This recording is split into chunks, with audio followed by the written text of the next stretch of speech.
انسانی طبیعت کا ایک تقاضا یہ ہوتا ہے کہ وہ کسی بڑے کی نافرمانی کر بیٹھتا ہے، اور پھر اسے اگر یہ خبر ہو جائے کہ جس بڑے کی میں نے نافرمانی کی ہے وہ میری اس غلطی سے آگاہ ہو گیا ہے، تو یہ سوچ اسے ایک بڑے سخت کرب میں اور درد میں اور تکلیف میں مبتلا کر دیتی ہے کہ اب استاد صاحب کو تو پتہ چل گیا ہے کہ یہ غلطی میں نے کی ہے، والد صاحب تو آگاہ ہو گئے ہیں کہ یہ کوتاہی مجھ سے ہو گئی، فلاں بزرگ تو پوری طور پر شناسائی حاصل کر چکے ہیں کہ میں اس معاملے میں نافرمان ہو گیا ہوں۔ اب انسان ڈرتا ہے، کانپتا ہے۔ آپ نے کبھی دیکھا ہوگا کہ جس چھوٹے بچے سے کوئی سنگین غلطی ہو جائے اور اس کو اندازہ ہو کہ اس کے والد اس سے آگاہ ہو گئے ہیں تو وہ کس طرح ہانپتا ہے، کانپتا ہے، لرزتا ہے، پریشان ہوتا ہے کہ اب مجھے مار پڑے گی۔ ہم نے یہ دیکھا ہے کہ کلاس رومز کے اندر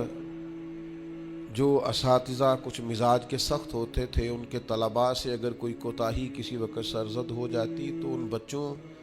کا وجود گرمیوں میں بھی اس طرح کانپتا جیسے سردیوں کے ٹھٹھرتے موسم میں کانپتا ہے کہ مجھے اب سزا ملے گی۔ ان کو تو پتہ چل گیا ہے، میری غلطی نکل آئی ہے۔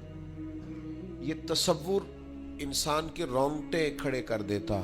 لیکن اگر وہی استاد یا وہی والد آتے ہی بچے کے سر پہ دست شفقت رکھے اور کہ بیٹا کوئی بات نہیں، چھوٹوں سے غلطیاں ہو ہی جاتی ہیں، آئندہ ایسا کام نہ کرنا، اور اگر اس سے بھی زیادہ وہ تھوڑا سا آگے بڑھے اور اپنی گردن کو جھکا کے اس بچے کے سر پر ایک بوسہ دے ڈالے تو اس بچے کو یوں سکون ہوتا ہے کہ جیسے وہ سمجھتا ہے میں ہر گرداب سے نکل کے ٹھنڈک کی طرف آ گیا ہوں، بلا مثال و بلا تشبیہ۔ میرا رب قرآن مجید میں فرماتا ہے قل یا عبادی الذین اسرفوا علی انفسہم، اے محبوب فرما دو اے میرے بندو جنہوں نے اپنی جانوں پر ظلم کر لیے ہیں، جنہوں نے گناہ کیے ہیں، رب کی نافرمانی کی ہے، اپنی جان کو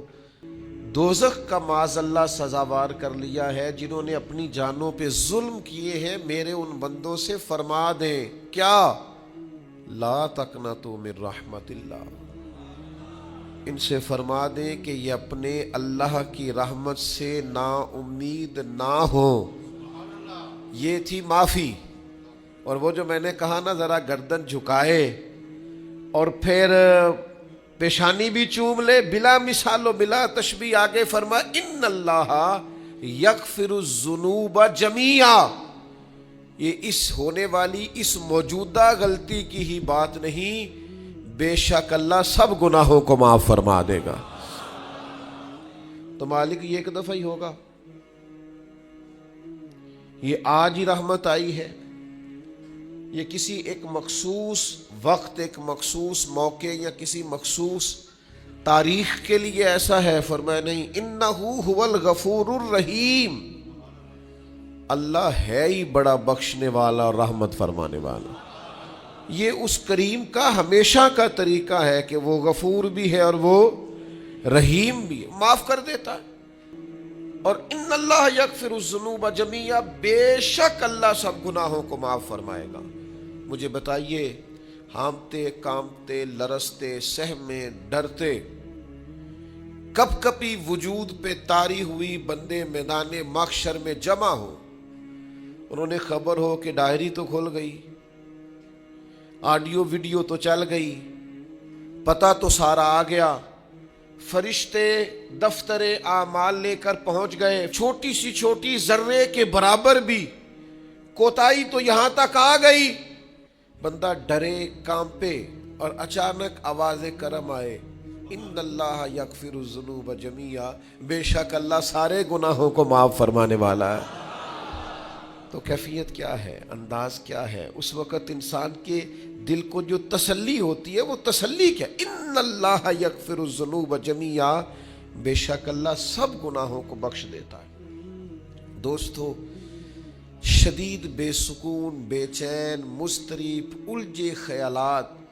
سخت بیمار، سخت کمزور، مالی مشکلات کا شکار لوگ، جسمانی بیماریوں سے لڑنے والے لوگ، اور رشتہ داروں اور احباب اور ان کی بے وفائیوں کا شکوہ کرنے والے لوگ، اگر ان ساری تکلیفوں سے نکلنا چاہیں تو حل ایک ہی ہے، ادھر ادھر نہ دیکھیں، اپنے رب کی رحمت کی طرف دیکھیں، اپنے کریم مالک کے کرم پر توجہ کریں۔